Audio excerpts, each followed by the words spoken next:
বহু দিনৰ পৰা আপোনালোকৰ মনত আছে অসমৰ বিভিন্ন জিলাত বা বিভিন্ন স্থানত মহকুমা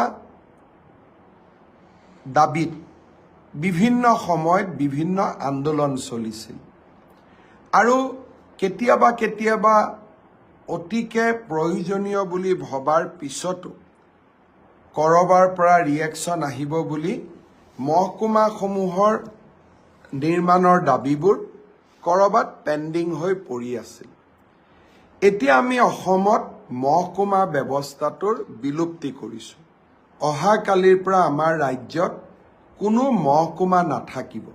মহকুমাক আমি এতিয়াৰ পৰা সমজিলা বুলি জানিম।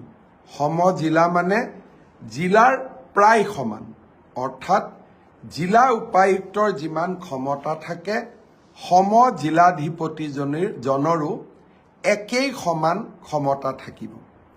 অহাকালি আমি 39টা বিধানসভা সমষ্টিত মহকুমাৰ পৰিৱৰ্তে বা মহকুমা ব্যৱস্থাৰ বিলুপ্তি কৰি আমি সমজিলা স্থাপন কৰিম।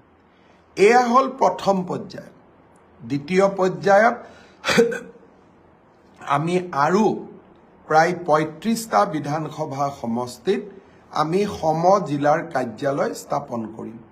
অহাকালি আৰু পৰহি আমাৰ মন্ত্ৰীসভাৰ সদস্যসকলে অসমৰ বিভিন্ন স্থানত গৈ সমজিলাসমূহৰ আধাৰশিলা স্থাপন কৰিব।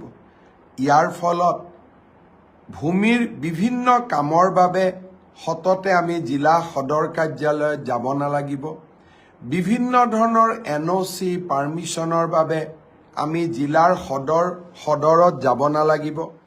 MLA আনটাইড ফাণ্ড আদি বিভিন্ন চৰকাৰী ধনৰ লেনদেনৰ বাবে আমি জিলা সদৰত যাব নালাগিব। আবকাৰী বিভাগৰ কাম কাজৰ বাবে আমি জিলা সদৰত যাব নালাগিব। ৰেচন কাৰ্ড আদি বনোৱাৰ কাৰণে আমি জিলা সদৰত যাব নালাগিব।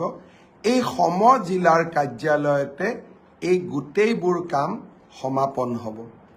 মই ভাবোঁ এই সমজিলাৰ ব্যৱস্থাই বহুদিনৰ মহকুমা আন্দোলনৰো এটা সফল সামৰণি পৰিলে। লাহে লাহে 126টা সমষ্টিতে এই সমজিলা স্থাপন হ'ব। অহাকালি আমি এটা নতুন প্ৰশাসনিক ব্যৱস্থাত এটা নতুন আৰম্ভণি কৰিম। আপোনালোকৰ সকলোৰে সহযোগিতা কামনা কৰিছোঁ আৰু আপোনালোকৰ আশীৰ্বাদ কামনা কৰিছোঁ।